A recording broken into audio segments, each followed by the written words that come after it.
क्या हो रहा है ये सब? क्या चाहिए आप लोगों को हमारे बक्से में से? कृष्णा, ज्योति के गहने का। छोटी मालकिन के गहने? हाँ। ओह, कितना अनजान बन रहा है बेचारा। सीधी तरह से बता दे कि ज्योति के गहने कहाँ छुपाए हैं। कहीं बेचकर तो नहीं चला है?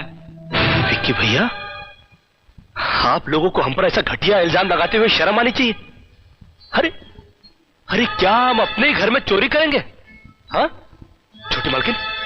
छोटी मालकिन, क्या हम चोर दिखाई देते हैं? हाँ, क्या चोरी जैसा नीच और घटिया काम हम कभी कर सकते हैं? तो फिर गहने कहाँ गए हैं?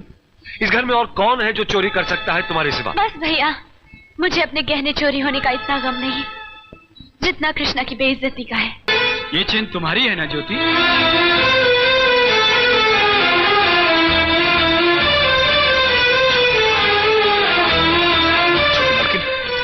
ये हमको नहीं पता कि हमारे बक्से में कैसे पहुंची। हम सच कहते हैं। तो तू कहना क्या चाहता है? हम में से किसी ने ये चेन तेरे बक्से में रख दी? ये इस तरह नहीं मानेगा। फोन करके पुलिस को बुला, वो खुद ही कबूल करवा लेगी। तुम ठीक कह रही हो। अरे नहीं नहीं, इस घर में पुलिस नहीं आएगी। छोटी मालकिन ने समझाइए, इस घर में पुलिस आएगी तो इस घर की बड़ी बेइज्जती हो जाएगी। ठहरो, कोई जरूरत नहीं पुलिस को मेरे दरवाजे पर बुलाने की। मगर बड़े भैया, ये रवि, मैं अभी तक मरा नहीं हूं। घर की छोटी मोटी उलझने मैं खुद सुलझा सकता हूं। साहब जी ने डांटी है, अभी का अभी डांटी है। अरे छोटी मालकिन के गहने चोरी हो गए और ये लोग हम पर शक कर रहे हैं। ये लोग सोच रहे हैं कि वो गहने हम कहीं बेचा है।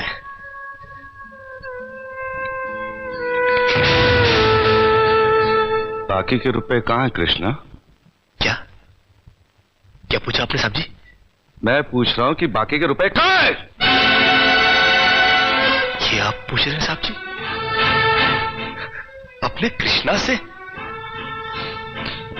देखो कृष्णा, गलती हर इंसान से होती है। तुम मुझे सही सही बता दो कि गहने तुमने कहां बेचे, मैं तुम्हें कुछ नहीं कहूंगा। अब कहने के लिए बाकी ही क्या है साहब जी? एक छोटा सा सवाल पूछ के आपने बहुत कुछ कह दिया है साहब जी। कृष्णा, बात को आगे मत बढ़ाओ। बात आगे बढ़ चुकी है साहब जी, बात आगे बढ़ चुकी है। अब तो आप पुलिस को ही बुलाइए। वो जब हमें कुत्ते की तरह मार मार के हमसे पूछेगी ना, अब तो हम तभी बताएंगे कि हम गहने कहां बेच कर आए साहब जी। मत कहो मुझे साहब जी। इसी साहब जी की इज्जत आज तुमने मिट्टी में मिला दी। क्या कुछ नहीं किया था मैंने तुम्हारे लिए, उसका मुझे तुमने ये बतला दिया। अरे भैया, ये क्या? अरे हट जाओ ज्योति। जिस दिन मेरी फैक्ट्री जलकर राख हो गई थी और मैं बर्बाद हो गया था, मुझे उतना दुख नहीं हुआ था कृष्णा जितना आज हुआ जब तुमने इस घर में चोरी की है।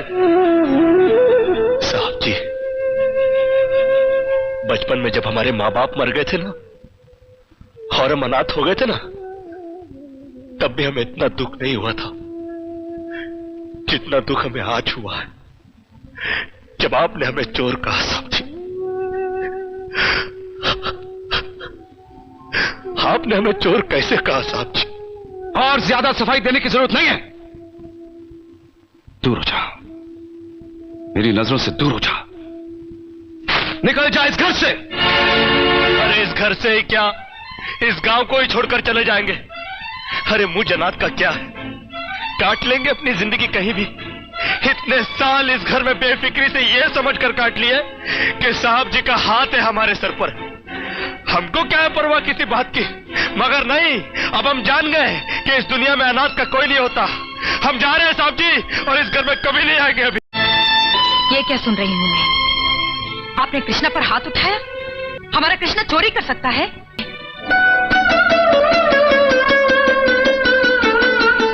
कौन कमबख्त मान गया कि कृष्णा ने चोरी की है? फिर आपने ऐसा क्यों किया?